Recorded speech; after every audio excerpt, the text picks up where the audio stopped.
Are you tired of the constant hassle of having to hand water your hanging baskets? Hanging baskets can be very difficult to water due to their elevation. Even when you can access them to water, it can be difficult to do it effectively. And the elevated nature can even make it dangerous in some cases. Today, I'm going to show you how to use drip irrigation to effectively, efficiently, and even automatically hand water your hanging baskets so you never have to do it again. I'm going to show you how to install our basic drip irrigation kit for hanging baskets. The basic kit can handle up to 5 baskets. Today, we're going to do 3 of them. The kit can be installed in just a few hours, probably even faster if you're a seasoned DIYer.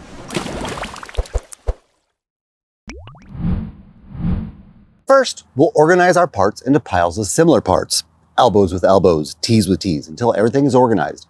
This will make it much easier to find things when the situation calls for it. It may be worth keeping items in their packaging or keeping the packaging round, as each item has a label with both the SKU and product title that you can use to identify what it is. We've got our tubing T's to split our main line, elbows for 90-degree turns, couplings to join 2 sections of tubing together, end caps to end our tubing run, our head assembly parts, including our hose-by tubing adapter, which connects our mainline tubing to the water source, our rigid risers to hang above the baskets, our adjustable drippers so that we can get water to our hanging baskets, and goof plugs in case we make any mistakes punching a hole with our 1/4 inch punch where we don't want it. A 1/4 inch punch to punch a hole in our mainline so we can insert our rigid risers, our tubing clamp with nails so we can secure our mainline to the structure, and we have scissors and a tubing cutter. A quick tip while you're organizing your parts is to cut the bands on your tubing and then place it in direct sunlight. The reason for this is the direct sunlight will warm up the tubing. This will cause it to relax and start uncoiling itself. It will be much easier to work with when you're ready to install your mainline. Now we're going to install our head assembly. The head assembly consists of the parts that gets everything connected to your water source. As you install your head assembly, be sure to look inside the female connection of every piece. There should be a gasket or O-ring inside. Those complete the seal to prevent any leaking. While checking the gaskets, make sure they're firmly seated. First up is our timer. The timer is optional, but we're going to include one because we want to automate the system. Next up is our backflow preventer. This may be the most important part of a head assembly, as it prevents potentially tainted irrigation water from flowing back into the potable water supply. Now, our filter. The filter captures any debris or contaminants that might otherwise get into your drip irrigation system. Then, your pressure regulator. The pressure regulator maintains downstream pressure, which keeps everything dripping nice and evenly and protects your components from high pressure. And then finally, your hose-by tubing adapter. This is what connects your mainline tubing to your water source. And that is a complete head assembly. See how easy that was? When installing your head assembly, be sure just to finger tighten each part, maybe another 1/4 to 1/2 turn after finger tight. It's very easy to over tighten hose threaded parts, and doing so can cause damage to fitting. With our head assembly installed, it's time to connect our mainline tubing. A quick tip here if you're having any difficulty getting the mainline tubing on over the barb of your hose-by tubing adapter is to dip the end of it in very hot water for a few moments. Be careful not to burn yourself, of course, but this will soften up the tubing considerably and make it significantly easier to put it on over the barb. This is a lock style fitting, so all you have to do is retract the locking nut, push the tubing on over the barb, then turn the locking nut to secure your tubing to the barb.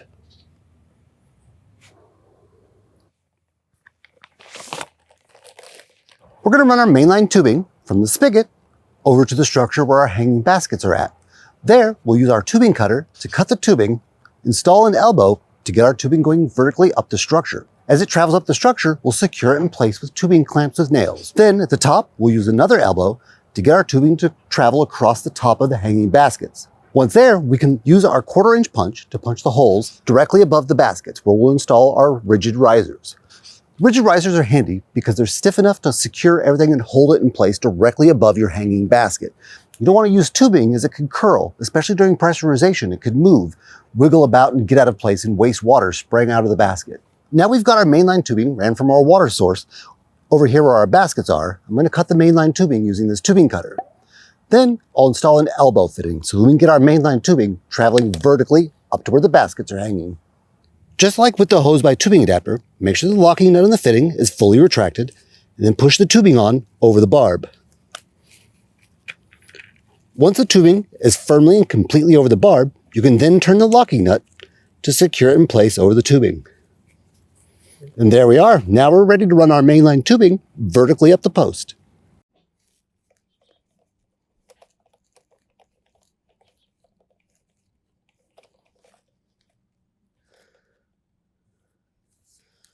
Before we start our vertical climb of tubing, I'm going to remove the hanging baskets to give us a little bit more space to work with.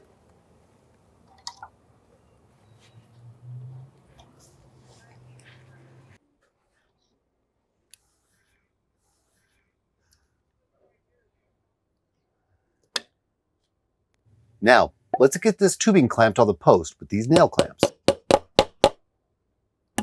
When you're getting near the top, it might be a good idea to stop clamping for a moment so you can leave yourself a little bit of slack to install the elbow at the top to get your horizontal run started. After you've got the elbow installed, you can securely clamp the tubing to the post. Now with the elbow at the top, we're going to connect our horizontal run of mainline tubing. This is the part that is actually going to go right above our baskets.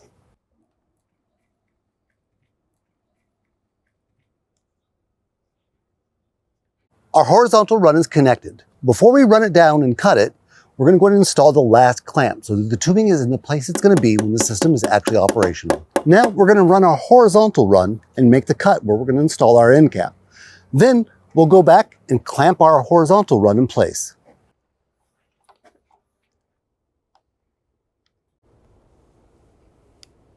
Now let's clamp in our horizontal run.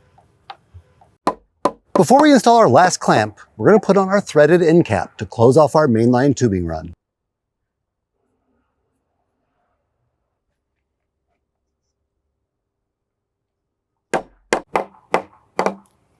Okay, now that we've got our mainline installed, we're going to do our first system flush. To do a system flush, we simply unthread the threaded cap on our lock style end cap, turn on the water source, and let water flush out of the end. The reason we do this is to get any debris that got in during installation, and some always does, flushed out of the end. That way it doesn't cause potential clogs at a later date. Okay, with our system flush complete, we're going to go ahead and put our hanging baskets back up so we can install our rigid risers above the baskets. The reason we put the baskets on first is that we want to be able to make sure the rigid risers are at the correct length. The kit comes with 18-inch rigid risers, but your baskets might not be 18 inches below your mainline tubing. Fortunately, the rigid risers are easily cut to length. So we're going to put our baskets in so we can see how long our rigid risers need to be.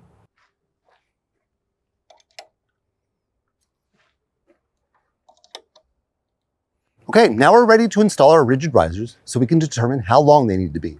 To install them, all we need is the 1/4 inch punch and the barb on the rigid riser.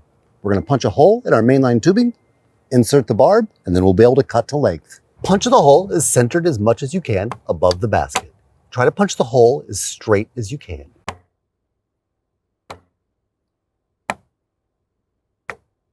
Then, insert the barb on the riser. Now it's time to cut our risers to length. There's no one specific length to cut them to, as it can depend on several factors, such as the size of your basket or the growing medium that you're using. For us, we're going to cut it about 4 to 6 inches above the basket. We're using a dripper with an umbrella pattern, so if we go too high, it might evaporate or spray out of the basket.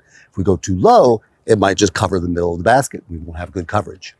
Now we're ready to install our adjustable drippers. To install an adjustable dripper into a rigid riser, simply thread it in. The adjustable drippers come with 1032 threads to make threading it into a riser easy.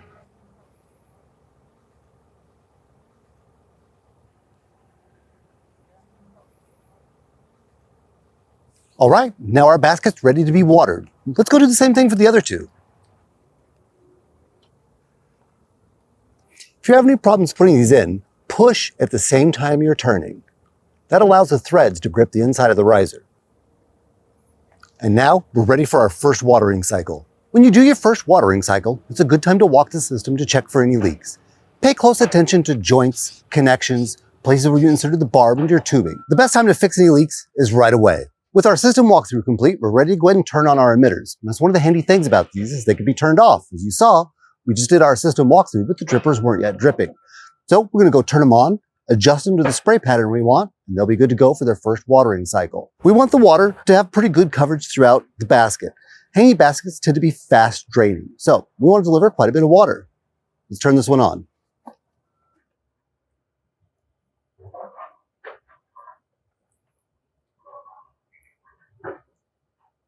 Perfect. And there we go. The umbrella spray pattern is covering the bulk of the basket, but no water is coming out, and it's not all focused in the middle.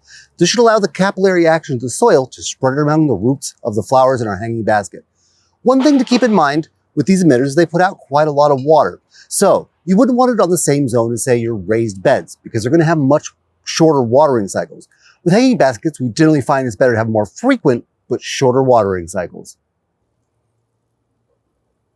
Perfect. And that's all three. And also notice how the rigid risers we use stabilize the dripper directly above the plant. As you can see, and hear, hanging baskets are pretty fast draining. That, coupled with how little soil goes into them, means they can be depleted of nutrients pretty quickly. If you'd like to learn how to automatically inject nutrients into your irrigation system, check out our video there in the top right that covers an easy-to-use fertilizer injector. Be sure to check on your drippers on occasion. The vibrations from repeated pressurizations can dislodge the cap a little bit and make it put out more or less water than you intended. Now you can spend more time enjoying your plants and less time climbing up to water them. If you had more questions, or if your system might be a little bit larger than the 3-basket system we did today, check out our video on designing a drip irrigation system right there. It'll walk you through step by step on how to quickly and easily design your own drip irrigation system of almost any size.